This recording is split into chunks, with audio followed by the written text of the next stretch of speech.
Welcome to Sunday Worship Service with our pastor, Pastor Kim Lantada. Tapos ngayon, nung habang nagbubuhat sila, nakita sila ni Mark. Tapos nakita ni Mark, kaibigan niya kasi si Juan, saka si Pedro. Sabi niya, ano yan? Anong ginagawa niyo? Sabi niya, binubuhat daw, may binubuhat. Sige, tutulungan ko kayo. Kayo ng dalawa dun sa may kabila, tapos ako naman yung dito. Sabi ni Mark, medyo malaki kasi yung katawan ni Mark, tapos mas malakas siya. So ngayon, sabi ni Juan, sige, sabay-sabay tayong bumuhat. So pagkatapos, sige, buhat tayo. Anong nabuhat na nila yung binubuhat nila. Tapos, hindi sila makalis doon sa pwesto. Sabi ni Pedro, saglit. Bakit hindi tayo makalis? Sige, ganito ha. Sabi ni Juan, sige, ganito na lang gawin natin. Bibilang ako. 1, 2, 3, tapos tulak. Sige. Tapos pagkatapos, bumilang, 1, 2, 3. Tapos buhat sila ulit. Tapos, hirap na hirap pa rin sila. Sabi ni Mark, Teka, saan ba dadalhin? Saan ba? Sabi ni Juan, dito. Diyan ba? Akala ko dito. So, magkaiba pala sila magkaiba pala sila. Si Mark papunta dito, si Peter saka si Juan papunta naman sila dito. So, hindi sila magkasundo, hindi sila makalas. Alam niyo po, we can only move forward if we are united with one purpose. Magagawa lang natin magpatuloy, mapuntahan yung layunin ng Diyos sa buhay natin kung meron po tayong isang layunin. Pare-parehas po tayong may kayang gawin. Halimbawa, si Mark, napakalakas ni Mark, kahit siya lang dun sa kabila eh. Pero, tapos si Peter saka si Juan, dalawa na sila nandito. Pero kahit dalawa sila, tapos si Mark, napakalakas na nandito, hindi sila makapunta dun sa pinakalayunin o gusto nilang puntahan. Bakit? Magkaiba sila ng ginagawa. Magkaiba sila ng purpose. Magkaiba po sila ng layunin. Ganun po kahalaga na meron po tayong isang layunin para marating po natin yung pinakalayunin ng Diyos. So meron pong isang lalaki, stranded po siya sa may isang isla. So sobrang tagal na panahon, tapos na-discover siya, tapos niligtas siya. Tapos ni-rescue na siya doon. Sabi nagulat yung mga rescuer, may 2 church siyang tinayo. Kahit mag-isa lang siya doon, 2 church niya. Sabi ng rescuer, nagulat yung rescuer. Sabi niya, ba't ka nagtayo ng 2 church? Yung isang church, yan yung gusto kong atenan. Tapos, yung isang church, yun yung ayaw ko. So, alam mo makikita natin, so, hindi po pwedeng 2 yung church. Bagamat madami pong denomination, madami po, or mayroon pong mga iba't ibang churches, dapat meron po tayong isang layunin, isang purpose. So yung title po ng pag-uusapan natin is United in Purpose for God's Glory. We are the church. Amen? Etong building na to, pag wala na tayo dito, it's just a building. But we are the church. Tayo po yung bumubuo sa simbahan. Sabi po sa 1 Corinthians chapter 12:14 to 26. Sabi, ang katawan ay binubuo ng maraming bahagi, hindi iisang bahagi lamang. Kung sasabihin ng paa, hindi ako kamay, kaya hindi ako bahagi ng katawan, hindi na nga ba ito bahagi ng katawan? Kung sasabihin ng tenga, hindi ako mata, kaya hindi na ako bahagi ng katawan, hindi na nga ba ito bahagi ng katawan? Kung puro mata lamang ang buong katawan, paano ito makakarinig? Kung puro tenga lamang ang buong katawan, paano ito makakaamoy? Isipin niyo, puro mata lang yung katawan niya, tapos puro tenga. So, subalit inilagay ng Diyos ang bawat bahagi ng katawan ayon sa kanyang kalooban. Kung ang lahat ng bahagi ay pare-pareho, hindi yan may tuturing na katawan. Ngunit ang totoo ay marami ang mga bahagi, ngunit iisa lamang ang katawan. Hindi rin naman masasabi ng mata sa kamay, hindi kita kailangan, ni ng ulo sa mga paa, hindi ko kayo kailangan. Sa katunayan, ang mga bahaging parang mahihina ang siya pangangkailangan. Ang mga bahagi ng katawan na inaakala nating hindi gaanong kapuri-puri ay pinag-uukulan ng higit na pagpapahalaga. Ang mga bahaging hindi likas na maganda ang siya nating higit na pahalagahan. So, purihin po ang Panginoon, purihin po ang salita ng Diyos. Ito pong verses na to ay nagpapakita na tayo po as a church, bumubuo po tayo ng isang katawan. Na meron po tayo kanya-kanyang bahagi. Hindi lahat worship leader, hindi lahat tumutugtog. So meron tayong kanya-kanyang bahagi. So minsan iniisip natin na minsan iniisip, yung meron kakayahan lang, yung magagamit ng Diyos. Na kapag yung kakayahan mo lang, kumamay, ngumiti, sabi parang hindi, minsan dinidisqualify natin yung sarili natin na magamit tayo ng Panginoon o makaisa tayo sa layunin ng Panginoon. Bakit? Kasi hindi natin makita yung kakayahan natin, yung pwede natin iambag. So sabi po doon, sa katunayan, yung mga bahaging parang mahihina ang siyang kailangan. Yung mga bahagi ng katawan na inaakala nating hindi ganoong kapuri-puri ay pinag-uukulan ng higit na pagpapahalaga. So, ibig sabihin, kahit pala simple lang yung kaya nating gawin o simple lang yung kaya nating iambag, hindi yung tinitigyan ng Diyos na maliit lamang. Kundi, tinitignan ng Diyos yun na napakahalaga. So, ibig sabihin, bawat isa po sa atin, pwede po tayong maging kaisa sa layunin ng Diyos. Kahit ano pa po yung kakayahan na meron tayo. May dahilan po yung pagdalo natin. Hindi lang po tayo basta nakakilala sa Panginoon, hindi lang po tayo basta dumadalo sa church just to feel blessed. Yung mapagpala tayo na, grabe, sobrang blessed ako sa message. So, grabe, sobrang ganda ng message ng Lord, sobrang encouraged ako. Pero after that, ano yung gagawin na natin? As a church, we have a purpose. We need to be united in one purpose for God's glory. Para sa kapurihan po ng Panginoon. Kailangan po natin magkaroon po tayo ng pagkakaisa. Kaya nga, doon sa verses na yun, ipinapakita na tayo as a church, meron tayo kanya-kanyang bahagi. Kung ang kakayahan mo, kumamay. Sabi nga, kung ang kakayahan mo magturo. Kung ang kakayahan mo magpalakas ng loob, magpalakas ka ng loob. Kung yung kakayahan mo ay sumayaw, wag mahiya. Di ba? Kung sa TikTok nga, kung makakending tayo, kung sa Zumba nga, makakending tayo sa Panginoon di ba? Nakaka-bless yung mga sumasayaw dito na mga mga dating youth. Muntikan na ako magkamali doon. So, nakaka-bless yung mga sumasayaw dito, no? Na kahit may mga sumasakit na yata doon sa iba lang po, hindi po sa lahat. Pero grabe, pinapagamit po nila yung nila sa Panginoon. So why not na ipagamit natin yung buhay natin sa Diyos? Amen? Pagdating sa yung mga kakayahan natin, may kakayahan tayong kumanta. Huwag natin ibaliwalain yung magagawa natin para sa Panginoon. Kahit simpleng bagay yan. Minsan hindi tayo makasama magkakaroon tayo ng mga gawain sa bawat barangay. Hindi tayo makasama. Di ba? Meron tayong ginagawang gawain sa lugar ng Makamot, sa lugar ng Tatala, sa lugar ng Mambog, Kalumpang, Batingan, tapos hindi ka makasama. So pero makakasama pa rin tayo in a different way. So pwede po tayong maging kaisa. We are a church and we have a purpose. At dahil parte po tayo ng iglesia ng Panginoon, ng church ng Panginoong Jesucristo, meron po tayong layunin at meron po tayong dapat gawin. Dapat magkaroon po tayo ng pagkakaisa. And as a member of this church, we must have one purpose. Magkaroon po tayo ng iisang layunin. Maging kaisa po tayo sa layunin ng Panginoon, sa layunin ng Diyos para sa church na to. And sa denomination natin, of course, we have a purpose. Ano po yung purpose natin? DFCCI is united to plant churches nationwide and beyond.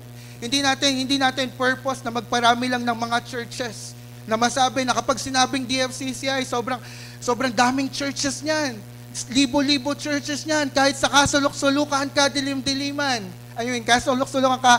Totoo po, pag sinabing door of faith, ayan po ang tatak ng door of faith. Talagang kahit saan, sa mga gilid ng bundok, meron pong door of faith. Pero what is the purpose? Bakit gusto natin magtayo ng simbahan? Bakit gusto natin makipagsimula ng gawain sa bawat barangay? For the purpose na gusto natin na madami pang maabot ang mabuting balita. Madami pang makakilala sa Panginoon. So hindi na lang natin sila dinadala dito sa church. Dinadala natin yung church sa kanila. Inilalapit natin yung church sa kanila nang sa gayon maunawaan nila that Jesus loves them. And that's our purpose. Tayo, naramdaman natin, naranasan natin yung pag-ibig ng Diyos. Amen? Naranasan natin yung biyaya, yung kapatawaran ng Panginoon. And it is our purpose na i-share itong sa iba. We are part of this church and we are part of this purpose. Amen? So how can we be united in purpose? Paano po dapat tayo maging united sa isang layunin? Una, we must pursue unity. So, as a church, we are called, o tinawag tayo para yung actively, we pursue unity within the church. Yung dito muna magsimula sa church, yung pagkakaisa, magkaroon tayo ng pagkakaisa. Makita ng mga tao sa labas that this church, the church of the Lord Jesus Christ, yung mga anak ng Diyos, merong pagkakaisa. And we will create a statement. Magkakaroon tayo ng impact. Na basta Kristiyano, basta anak ng Diyos, merong pagkakaisa. It must be intentional. Na maging kaisa po tayo dun sa layunin ng Diyos. Ibig pong sabihin na nun, sineset aside natin yung mga personal differences natin and mag-focus tayo dun sa yung pag-iisa natin kay Kristo. We are united in the Lord Jesus Christ. Amen? Sabi nga, unity requires intentional effort, prayer, and humility. Hindi naman kasi kaagad, hindi naman kasi automatic na united tayo kaagad eh. But there are some things, godly things, kapag ginawa natin, we are united. Worship. Di ba? Pag nagpe-praise and worship tayo, kapag, kapag nagkakaroon ng malaking gathering, gusto ko pumunta doon sa likod. Tapos pinapanood ko yung mga tao, how they worship the Lord. Iba-iba tayo ng ugali, iba-iba tayo ng marami tayong pagkakaiba. But when it comes to worship, when it comes to worshiping the Lord, praising the Lord, nagiging isa yung puso natin. So when we worship, we go to a deeper intimacy with God. And kapag nagmamahal tayo sa Panginoon, doon po tayo nagiging, kapag mahal natin si Lord, mahal po ba natin ng Panginoon? Kapag mahal natin si Lord, nagkakaroon po tayo ng pagkakaisa. We are united with the love of the Lord. We need to pray for one another.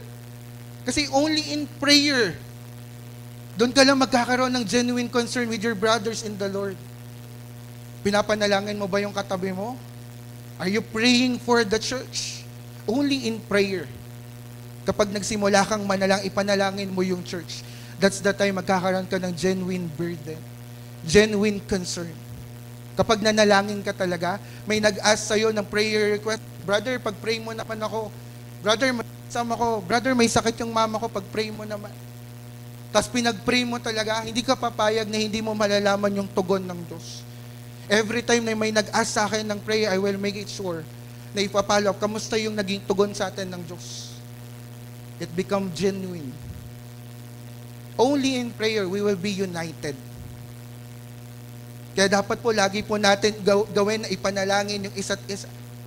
And it's through humility. Yung magawa po natin magpakumbaba. Hindi mo na titignan yung sarili mo na mataas ka, may pinag-aaralan ka, tapos hindi ka na dapat gumawa. Sila na lang kasi pagod na ako sa work eh. Busy na ako sa business eh. Sila na lang yung maglingkod sa Panginoon, sila na lang yung gumawa sa layunin ng Diyos. Hindi mo na din titignan yung sarili mo na mababa ka. Bakit? Kasi alam mo kung sino yung nakakasakop sa iyo. We are under authority. We are under authority with the Lord Jesus Christ. Nasasakop po tayo ng Panginoon. Ephesians chapter 4 verse 3, make every effort to keep the unity of the Spirit through the bond of peace. So, make every effort. Sino dito kasali sa home group? Lahat na tayo, praise God. Meron tayong dinadaluhan na home group. We have a team. So, it requires a constant effort na maging kasali talaga tayo. Hindi kasi tayo bigla, dahil lang nasali, kasali ka. Pero yung sabihin mong connected ka, united na, iisang puso, iisang layunin, iisang espiritu, baka hindi pa. Kaya minsan nahihirapan tayong sumunod. Uy, may conquest daw. Uy, may prayer and fasting daw. Uy, prayer meeting daw. Prayer on top of the hill daw. Minsan nahihirapan tayong sumunod. Why? Kasi baka hindi pa talaga tayo united. baka hindi pa talaga tayo kaisa. So we need to pursue unity. Kailangan na, it must be intentional. You're part of this church, amen? Kasali ka na dito. Nandito ka na eh. Wag mo nang piliin na, hindi, atan lang ako every Sunday. Okay na yun. Yun lang naman dapat eh. But you will begin to enjoy your Christian life when you are united. When you are connected and we are united. Doon mo ma-enjoy yung mga fellowship. Di ba? Meron tayong mga ginagawa, women's fellowship, yung Zumba. Ba't hindi ka umatan sa Zumba? Hindi ka sumasayaw. Hindi ka lang kasi connected at hindi ka pakaisa. Bakit sa mga tatay, bakit hindi ka makisali doon sa men's fellowship? Hindi dahil sa madami kang ginagawa. Hindi meron kang ibang gagawin. Hindi ka pa kasi connected. Hindi ka pa kaisa. We need to make a constant effort. Pag nalaman natin, pag nag-announce, magkakaroon ng fellowship ang mga kababaihan, maging excited ka, sasama na ako this time. Amen?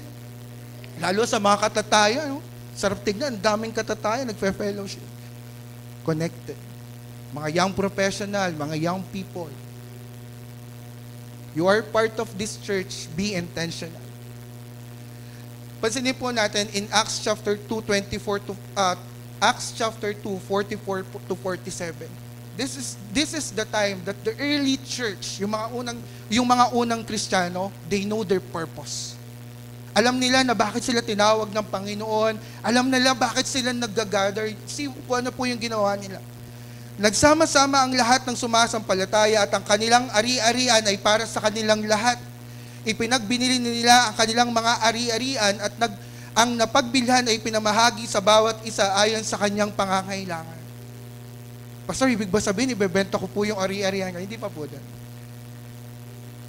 Araw-araw sila'y nagkakatipon sa templo, masayang nagpipira-piraso ng tinapay sa kanilang mga tahanan at may malinis na kalooban. Ano pong sabi? Araw-araw. Tayo nga every Sunday, every Thursday tayo nagmi-meet. Pero sila araw-araw sila nag-gather sa templo. Nagpupuri sila sa Diyos at kinalulugdan rin sila ng lahat ng tao. At bawat araw ay dinaragdag sa kanila ng Panginoon ang mga naliligtas. Because they are united. Kinalulugdan rin sila ng lahat ng mga tao. And because they are united, idinadagdag sa kanila bawat araw na merong naliligtas. That's the power of unity. That's the reason why we must pursue unity. In Psalms 133 verses 1 and 2, how good and pleasant it is when God's people live together in unity. We are the God's people. It is like precious oil poured on the head, running down on the beard, running down on Aaron's beard, down on the collar of his robe. This verse talks about anointing. Only if we are united, that the anointing will flow. You want to see miracle happen? You want to see miracle happen in your life? In this church? In your family? Be united. Let us be united. Alam nyo, if we will just open our spiritual eyes, I will ask you, ano yung nakikita mo sa church natin? Ano pa yung nakikita mo sa church? Are you still dreaming? Or kaysa kapag sinasabi ni pastor na magkakaroon tayo ng second floor building, are you really excited? Na, yes, nakikita mo din in your spiritual vision na nagkakaroon tayo, yung part na yan, tinatayuan na ulit ng pundasyon, sinisimulan tayuan ng bagong building. Only if we are united, we will see the miracle happen. Baka kaya minsan hindi tayo nagiging excited o hindi natin mapaniwalaan yung mga sinasabi. Minsan hindi natin mapaniwalaan yung sinasabi ni Pastor kasi we are not connected. Hindi pa naman talaga tayo kaisa. Pero kung magsisimula tayo maging kaisa ng layunin ng Panginoon, yung layunin na yun binigay kay Pastor, di ba? At yung layunin ni Pastor na binigay ng Diyos sa kanya, magiging layunin din natin. We are bringing this purpose. We are united. Di ba? We will see things happen. Makikita po natin, miracle is happening in this church. Nothing is impossible. Amen? Especially when we are united. So it is important na maging united po ang bawat isa sa atin. Let us be united in one purpose. Hindi lang every Sunday na tayo, okay po yun, we are worshiping God together. We are praying together. We are giving together. But more than that, meron pang pinapagawa ang Panginoon sa atin. We must be united in evangelism, discipleship. Di ba? Yung ginagawa natin. Paggamit natin yung buhay natin sa Panginoon. Alam niyo po, magsisimula po tayong magiging, sabi nga, it takes a constant effort for us to be united. So simulan po natin. Paggamit po natin yung buhay natin sa Panginoon. Hindi mo pwedeng sabihin, Pastor, wala akong kakayahan. Kaya simpleng pagkamay, simpleng pagngiti. Sino dito na born again kasi nangitian ka ng usher? Hindi, totoo po kasi nung pagpunta ko dito sa labas kasi, feeling ko hindi ako accepted. Parang kailangan kong i-please yung mga tao para lang maramdaman ko na valued ako, pinapahalagahan. Tapos pagpunta ko doon sa church, dati sa APS pa yun, pagpunta ko doon sa church, yung mga usher, talagang grabe, ay, hello po, welcome po. All smile talaga sila. Nadaramdaman ko na, uy, grabe, sobrang appreciated ako dito sa church na to. And that's the reason, isa din po yun sa mga reason bakit po ako nagtuloy sa pagkilala sa Panginoon. Kasi naramdaman ko na I am being valued, I am being loved. Yung smile lang yun, ngitian mo nga yung katabi mo, practice. Di ba? Smile pa lang eh. Connected ka na, united na tayo eh. Di ba? Pag sa church, maging masaya tayo. Amen? Second, paano natin ipo-pursue yung unity? Let us promote peace. Kapayapaan. Ayan, promoting peace is crucial in maintaining unity. So napakahalaga po niya. Kasi, sabi nga natin kanina, we have differences. Magkakaiba po tayo. Magkakaiba ng edad, magkakaiba po ng itsura, magkakaiba po tayo ng pananaw sa buhay, magkakaiba po tayo ng ugali, magkakaiba po tayo ng upbringing, magkakaiba po tayo ng pagpapalaki sa atin. Kaya iba-iba po yun. Kaya, hindi maiiwasan ng magkaroon ng hindi pagkakaintindihan. Minsan may mga, honest to goodness, minsan may mga kapatid tayo sa Panginoon na hindi natin minsan maintindihan. Diba? Natatawa si nanay, parang nakarelate. So, we must live in perfect harmony. Sabi nga, unity in diversity. Na kahit magkakaiba tayo, i-promote natin yung peace. So as believers, we are called to be peacemakers. Hindi tayo yung gumagawa ng hindi tayo yung nangaaway. Sabi nga ni Pastor, sabi nga ni Pastor yung minsan na pinost niya, ang Kristiyano ay inaaway, pero ang Kristiyano inaaway na lang pero hindi na nangaaway. Amen? Sino dito inaaway? May nangaaway po ba sa atin sa labas? Inaaway po tayo. So, kahit inaaway po tayo, hindi po tayo makikipag-away, ismailan lang natin sila. God bless you. So, yun lang po yung natin. Sabi nga, daigin ng mabuti ang masama.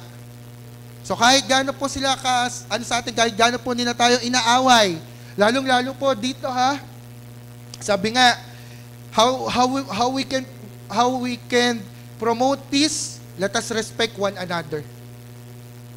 Kasi we have differences eh. Iba-iba tayo ng ugali.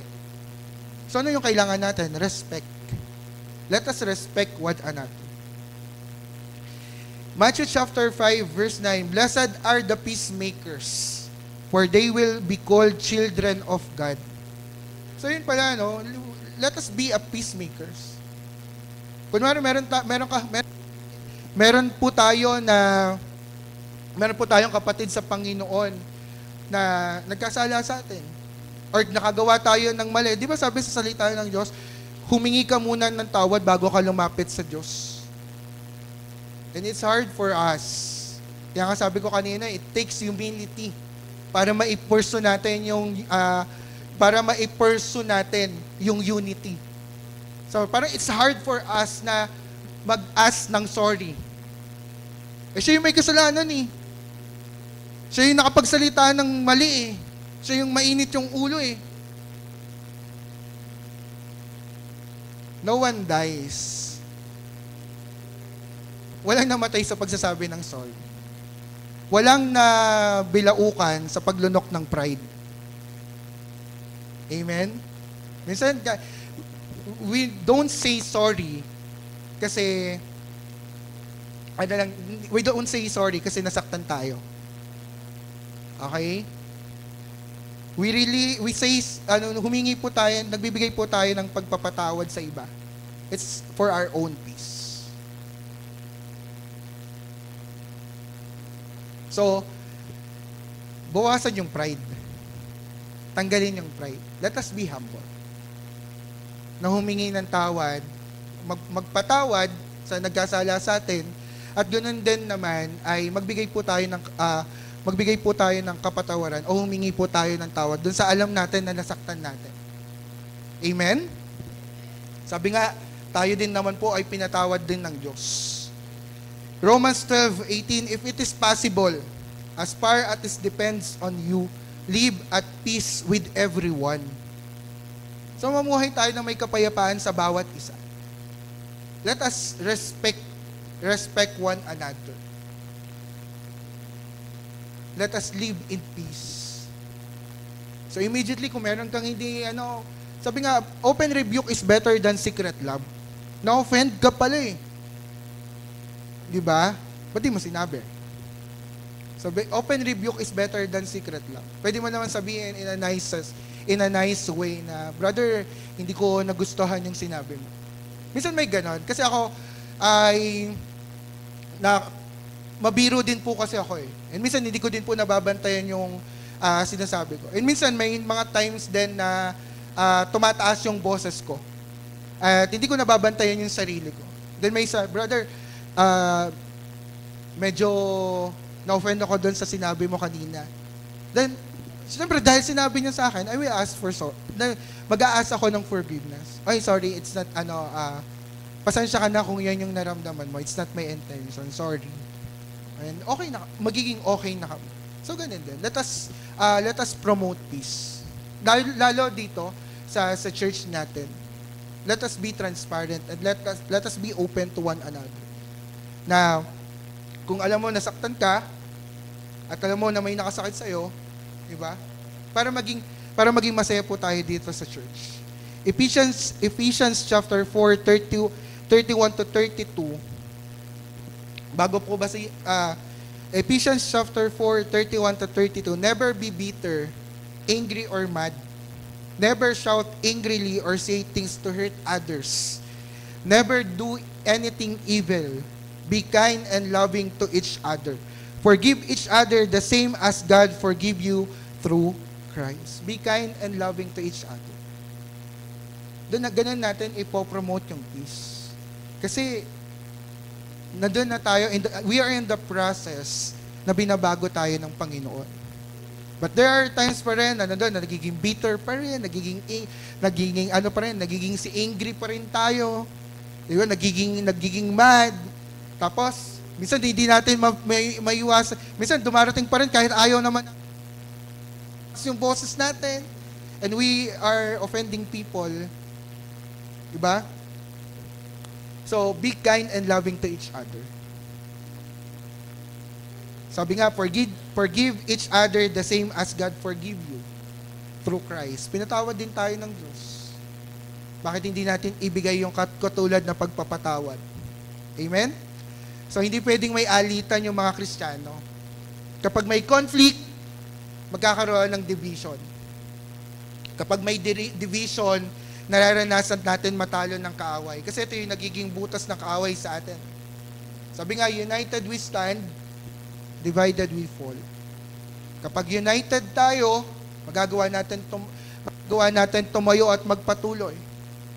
But when we are divided, doon magsisimula na tayo po ay bumagsak. Number 3, how can we pursue unity? We must practice love. Practice love. So love is the foundation of unity.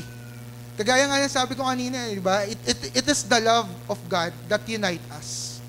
Dahil mahal natin yung Diyos, kahit hindi tayo magkakakilala, dahil mahal natin pare-parehas yung Panginoon, we love each other. We are being united. Diba, parang sa relationship, diba, lagi natin sinasabi, do not focus on your partner. Focus on God. Kasi when you focus yourself to your partner, ang makikita mo doon, yung mga iniquities, yung mga pagkakamali niya, yung mga shortcomings niya, yung mga bagay na hindi niya nagagawa. But when you focus on the Lord, doon ka nag-focus at doon mo lang pinocus yung focus mo sa love lang ng Lord, na-fulfill ka ng love ng Lord. Yes, imperfect yung partner mo, but because of the love of God will sustain you. Kasi sabi nga, love is a choice eh. Minsan gigising tayo na, kayo ba, pagkagising nyo ba, mahal nyo kaagad yung isa't isa talaga kaagad? Wow. Pero minsan hindi eh. Minsan, parang expert single, nakalimutan ko single nga pala ako.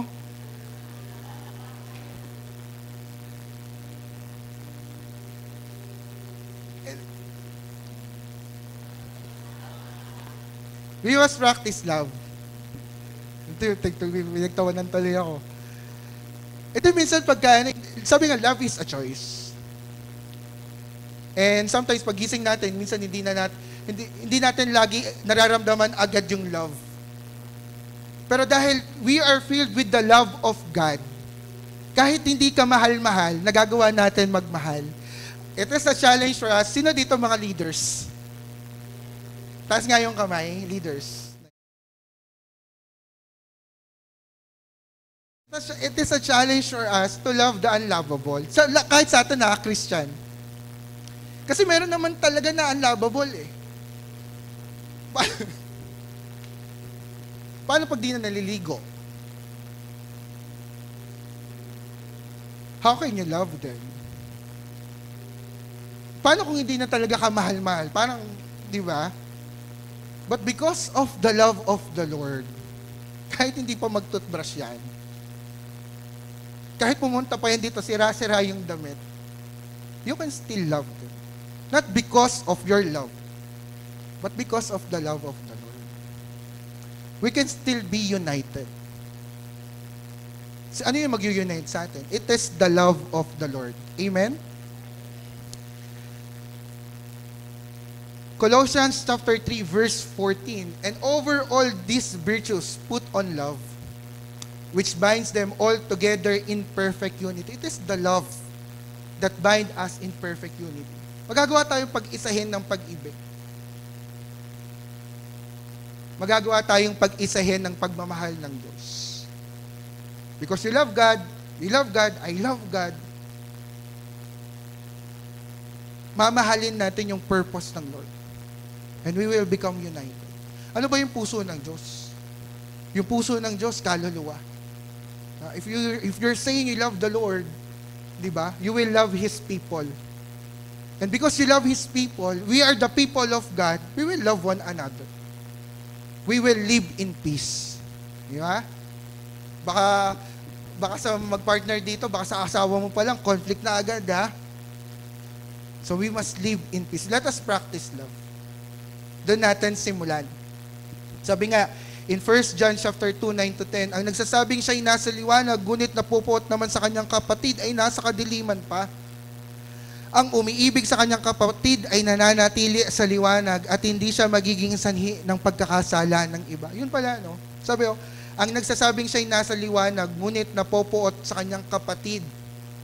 Hindi mo masasabi na you are a Christian, tapos ayaw mo sa kapatid mo. Ibig sabihin daw, nasa kadiliman ka pa. So, ang umiibig sa kanyang kapatid, tayo po, magkakapatid sa Panginoon ay nananatili sa liwanag. Hindi po tayo magiging sanhi ng pagkakasala ng iba. It is the love of God that unites us. John chapter 13, 34 to 35. Isang bagong utos ang ibinibigay ko sa inyo ngayon, mag-ibigan kayo. Kung paano ko kayong inibig, gayon din naman mag-ibigan kayo. Kung kayo'y mag-iibigan, makikilala ng lahat na kayo'y mga alagad ko. So doon pala, no? Doon sa love. Sa pag-ibig, sabi mag-ibigan kayo. Doon sa pag-ibig ng Diyos na nasa atin, doon tayo mapag-iisa ng Diyos. And because we are united, makikita ng mga tao na tayo po ay totoong mga anak ng Diyos. And sabi doon sa Book of Acts, kanina doon sa binasa natin, because they are united, sama-sama silang nag-gather. Tapos, nakikita ng mga tao yun, nagpupuri sila sa Diyos, naglilingkod sila sa Diyos, nagagalak, nalulugod yung mga tao sa kanila, madaming tao yung naliligtas. Kaya ganun din po yung pairalin natin. How can we practice love? Sacrifice. Sabi mag-ibigan kayo kung paano ko kayo inibig. Paano ba tayo inibig ng Panginoong Jesucristo? It is through the greatest sacrifice. Binigay niya yung buhay niya para sa bawat isa sa atin. I'm not saying na ibigay din po natin o ilaalay po natin yung buhay natin para sa iba. But let us show love to other people. Because they need love. We need love. Gusto po natin maramdaman na minamahal po tayo at nagmamahal po tayo. And doon po tayo pag-iisahin ng pag-ibig. Amen? Sabi mo sa katabi mo, mahal ka ng Diyos.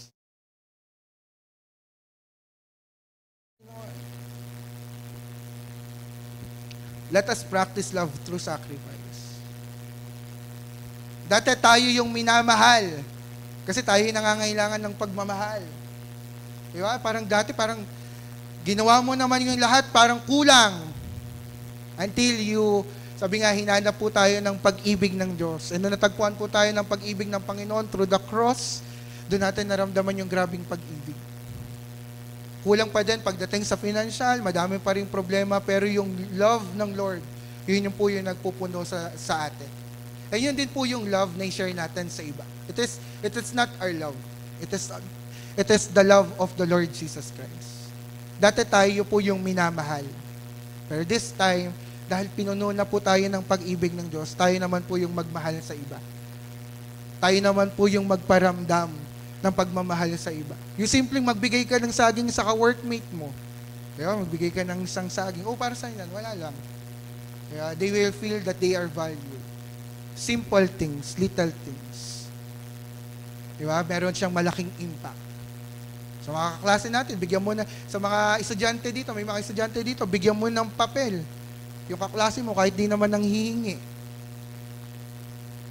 So, little things. Magbigay ng ulam sa mga kapitbahay, mga nanay. Ulam na nga eh.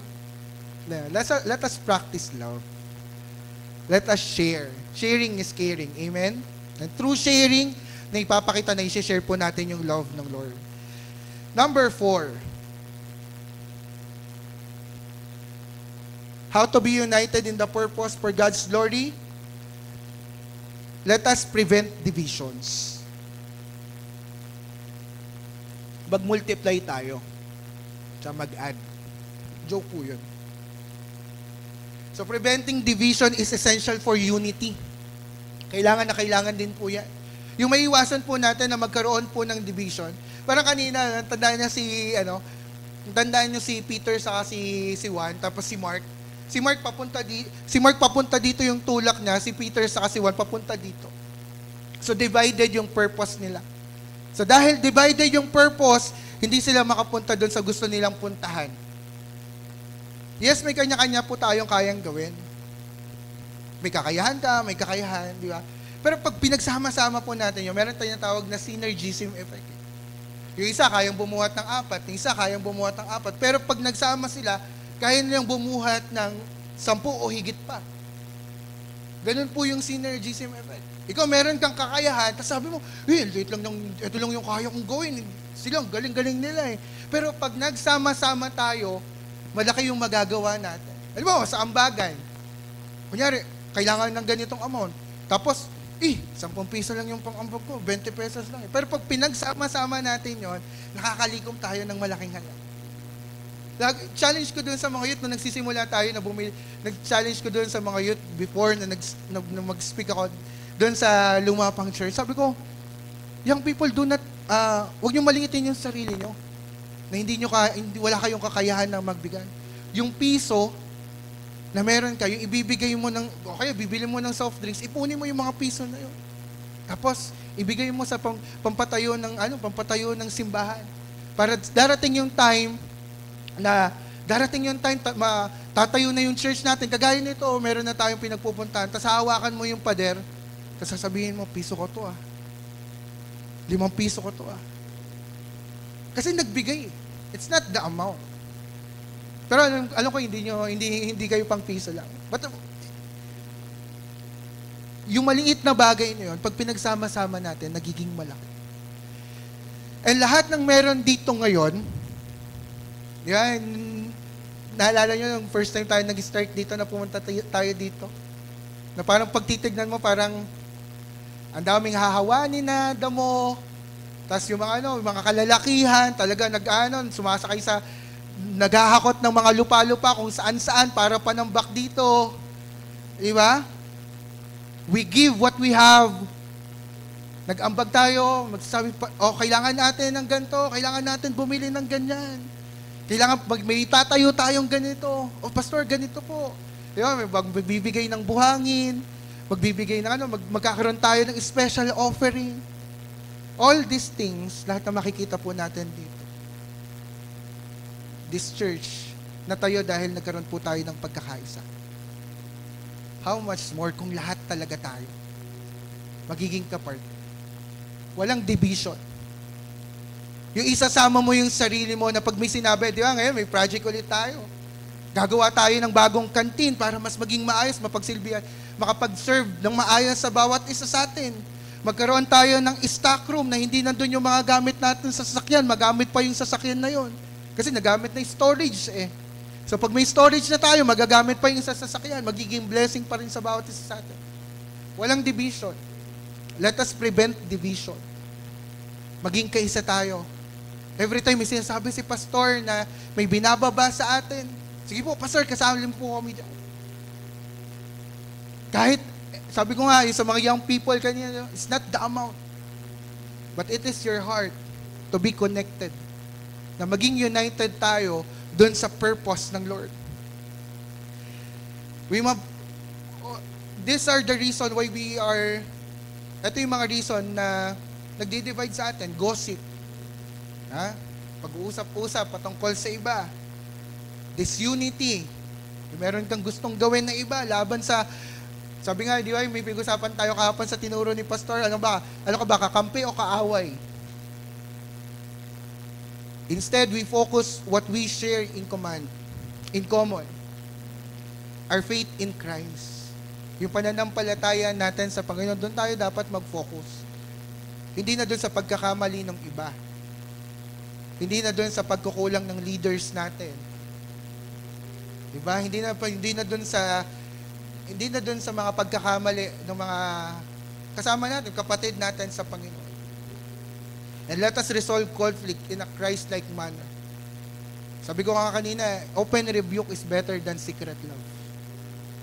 If you love your brothers and sisters in the Lord, you will correct them. And praise God, we have leaders. We have pastors na magtatama po sa atin. Let us prevent divisions. Sabi ko kanina, you are part of this church. Nandito ka na eh. Sana graduate tayo doon sa pagiging Sunday service attendees. There's nothing wrong with it. Na makinig po tayo ng salita ng Diyos. Tama po yun. There's nothing wrong na magsama-sama tayo dito to worship the Lord. Tama po yun. But it's another thing. Kasi God has a purpose. The Lord Jesus Christ has a purpose. This church has a purpose. Hindi natin gusto magpatayo ng second floor building para to glorify yung church natin. Uy, grabe si Pastor Kim, nakapagpatayo ng second floor building, ang laki ng church nila. Grabe yung DFCCI, ang daming dumadalo. It's not for that. It is for the glory of God. It is for the purpose of God. Na madami tayong madala sa Panginoon. It is for God's glory. Alam po, nakikita ko, when time comes na may tayo natin yung second floor building natin, in God's time, it is not the church. It is not Pastor Kim yung may tataas. But people around this place, this Binangonan, will see na totoo yung Diyos na pinaglilingkuran natin. It is God. Amen? Sabi nga, alone we can run faster. Pwede kang, pag tumakbo ka mag-isa, kaya mo tumakbo ng mabilis. Bilis. But together, we can run farther. Pwede kang tumakbo ng mabilis, pero pag napagod ka dahil wala ka namang kasama, babalik ka na lang ulit. But together, dahil meron kang kasama, malayo yung mapupuntahan mo. Our journey as a Christian is not easy. Diba? Lately ko na lang nare-realize that life is so hard. Sobrang hirap. Single pa ako nito, ha? Life is so hard. Diba? Pero, sabi ni Pastor sa akin, anumang mahirap, anumang hindi mo kaya, pero dahil sama-sama, anumang mahirap, nagiging madali. Anumang malaki, nagiging maliit. Basta sama-sama. We must prevent division and promote unity. Sabi ko nga, our journey as a Christian mahirap. Di ba? Parang minsan isipin natin, Christian na ako. Parang ang hirap pa din ng pinagdadaanan. Di ba? Meron pa rin mga challenges. Hindi mo mawawala yan. But because we are together and we are united, meron kang leader, meron kang home group member, you are sharing, you are praying for one another. Nagagawa natin ipanalangin yung isa't isa. Nakapag-share tayo, ganito yung situation ko, I need prayers. Diba? Yung alam mong hindi ka nag-iisa, na meron kang kasama, merong nakikinig sa'yo, merong nananalangin para sa'yo. It give us courage. It give us hope na magawa natin, magpatuloy pa din. Pero dumating na po kayo dun sa moment na parang pinanghihinayaan na din po kayo ng loob. Of course, I know, dumating po. And even ako po. Dumarating din po ako sa, pa-smile-smile lang tayo, pag-ngiti-ngiti lang. Pero dumarating po tayo dun sa mga challenges of life na I really don't know what to do. And andun na rin ako sa edge. Just like Moses, na hindi niya na alam kung ano yung gagawin niya. Pag bumalik siya doon sa may Egypt, wala, nandun yung mga sandalo, ika-capture din sila ulit. Pagpunta niya, pag dediretso naman sila, wala naman silang pupuntahan, dagat yun eh. Kaya dumating na po kayo doon sa ganong moment. But because we are united, dahil hindi po tayo nag-iisa. We have our God. We have the Lord Jesus Christ. We have the Holy Spirit. We have our brothers and sisters in the Lord. Magagawa po natin magpatuloy. Magagawa po natin mapagtagumpayan bawat hamon, bawat problema, bawat pagsubok na pinagdaraanan natin. Because we are united. Amen? As a church, yan po ang inaasahan ng Lord sa atin. Experience na magwalis. Walis tingting yung gamit. Sige, magwalis po tayo pero isang tingting lang po yung gagamitin. Lilinisin po natin yung church mamaya pero isang tingting lang po yung gagamitin. Parang ang hirap, no? Isang tingting lang, napakanipis na. Tapos magwawalis ka. Pero pag sama-sama po yung tingting na madami, mabilis po yung gagawin. Matatapos po agad. Ganun po kapag sama-sama. How can we prevent divisions? We need to understand one another. Let us understand. May mga hindi tayo kaparehas ng ugali. May mga hindi tayo kasundo. But it's not about that. It's about the love of God. Mag-focus tayo dun sa love ng Lord. Kasi gusto ng Lord, magkaroon tayo ng pagkakaisa. We are united in one purpose. Hindi yung, huwag tayo mag-focus dun sa mga differences natin. Mag-focus tayo dun sa mga magagawa ng Lord sa buhay natin. Amen? Last, how to be united in purpose for God's glory, participate together. Everyone has a role to play in the body of Christ. Remember yung binasa natin na verse kanina? Saying that the church is like a body na meron kanya-kanyang role na dapat gawin. Hindi ka basta-basta lang. Hindi ka kung sino-sino lang. You are part of this church. You are part of the body of Christ. You are the church. You are belong to this church. Unity is strength. When each member, nagsama-sama po tayo, gumawa po tayo, ginamit po natin yung kaloob na binigay sa atin ng Panginoon, we serve and support the church, iba po yung magagawa natin. We are not called to be passive, but to engage. Hindi lang tayo tinawag para maupo. But tinawag tayo para maglingkod sa Panginoon. We are working in this kingdom, the kingdom of the Lord. Bawat isa po sa atin. Hindi yung buhay natin noon. Hindi yung naging buhay natin kanina. But ang mahalaga, yung buhay natin sa Panginoon. We are a work in progress. Inaayos po tayo ng Diyos. Tinatama po tayo ng Diyos. Huwag natin antayan na, Pastor, dami pang dapat ayusin sa buhay ko. Ang dami pa pong mali sa buhay ko. Hindi ko pa kayang ipagamit yung buhay ko sa Panginoon. No. Kailan ka maglilingkod?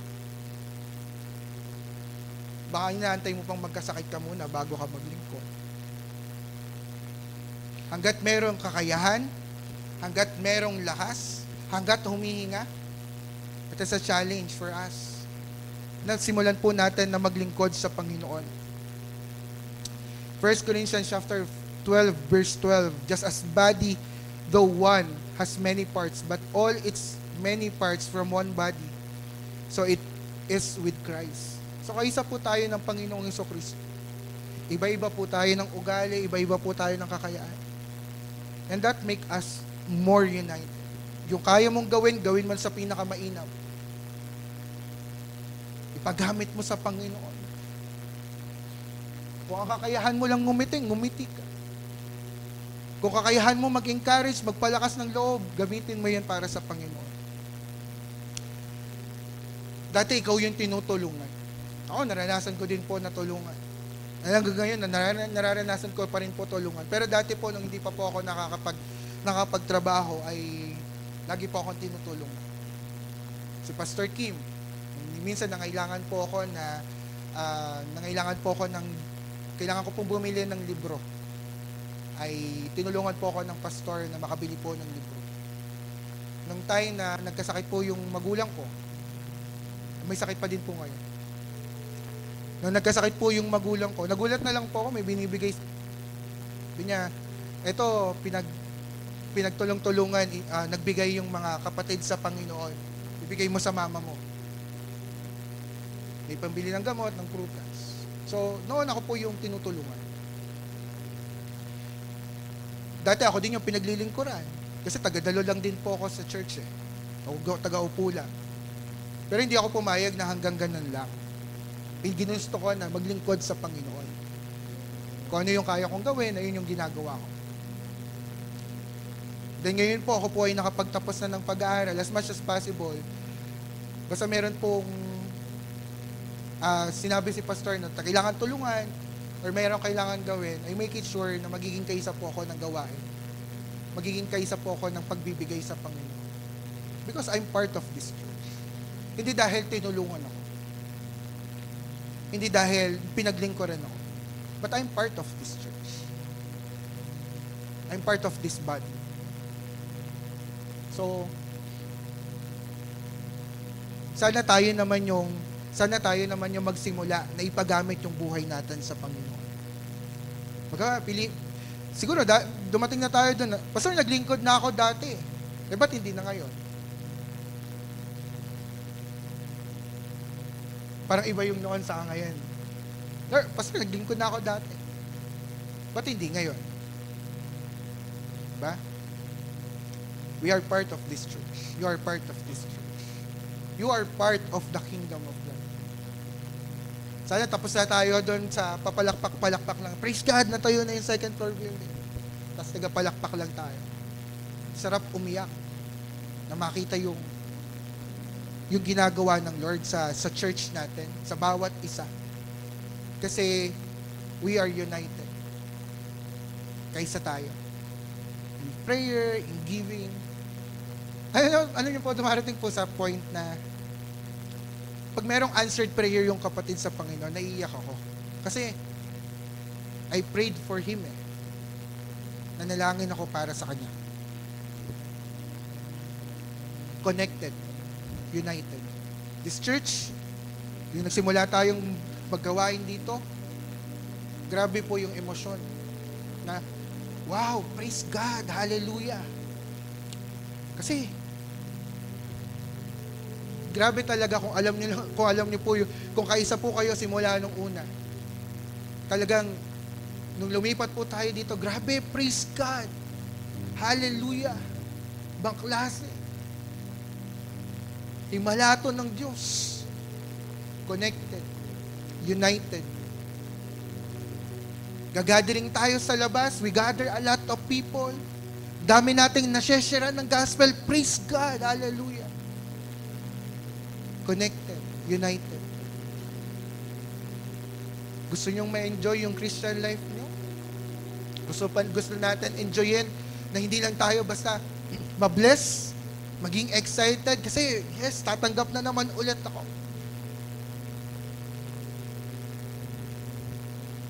Let us be united in one purpose. Tayo naman yung maglingkod sa iba. Tayo naman, kung tumutulong ka na, praise God. Continue, magpatuloy. As the body of Christ, we are called to be united in purpose. Pursuing unity, promoting peace, practicing love, preventing divisions, and participating together. When we do so, kapag ginawa po natin, pinapakita po natin yung dakilang pag-ibig ng Panginoong Jesucristo. Fulfill His mission for the church, bringing glory to God. All these things, we will be united in one purpose. We will be united in purpose for this very reason, for God's glory. Bakit tayo magsasama-sama? Bakit tayo magtutulungan? Bakit tayo magmamahalan? Bakit hindi tayo magkakanya-kanya? Para makita ng mga tao that the Lord Jesus Christ, the God Himself, is true to this church.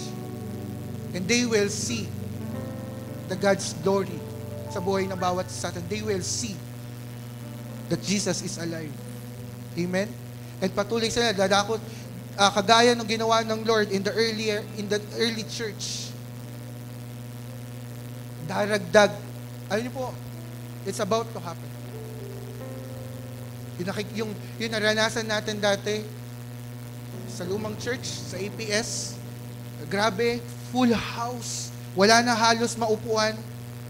Same thing, it's about to happen. Nakikita mo ba yun? Na dito, di na ulit tayo magkamayaw sa kamayan kasi sobrang puno na tayo. Madaming maliligtas. Madami pang maliligtas. At madami pang dapat iligtas. Amen? We are united in one purpose. We are united in purpose. Amen? Pwede po ba natin palakpakan ng malakas ang Panginoon?